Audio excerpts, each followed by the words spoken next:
இளையராஜாவுடைய வளர்ச்சிக்கு அவர் மட்டும் காரணம் இல்லை, அவருடைய தம்பிகள் தான் காரணம். இவங்கெல்லாம் தானே இன்னைக்கு இது பண்ணாங்க. நீங்கள் 1000 விஷயம் இருக்கலாங்க, 1000 சண்டை இருக்கலாம், ஆனால் அவர் ஏன் இந்த ஒரு மாதிரி இறுக்கமான ஒரு அரகண்டுன்னுவாங்க இல்லைங்களா, அது மாதிரி இருக்காருன்னு தெரியல. என்ன பிரச்சனை தெரியல. ஏன்னா சமீபத்தில் இளையராஜாவுடைய பாடல்கள் காப்புரிமை சம்மந்தமாக பிரச்சனை வந்தப்போ அவருக்கு ஆதரவாக முதல் குரல் கொடுத்தவர் வந்து கங்கை மரன் தான். குரல் கொடுத்தவர், தொடர்ச்சியாக பேசினவர்.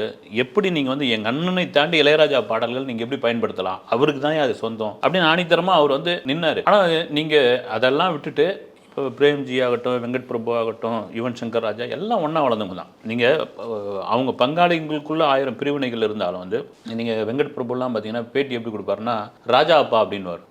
ராஜா பிரேம்ஜியும் தான் சொல்லப்படுது, ராஜா அப்பா அப்படின்னு வருது, பாஸ்கர் அப்பா அப்படின்னு. இப்படி தான் இவர் யுவன் சங்கர் ராஜா அமரப்பா, யாரும் அந்த வார்த்தைகளை சித்தப்பா பெரியப்பான்ற வார்த்தைகளே யூஸ் பண்ண மாட்டாங்க. இந்த வயதானவர்களுக்குள்ள தான் முரண்பாடு இருக்குள்ளது.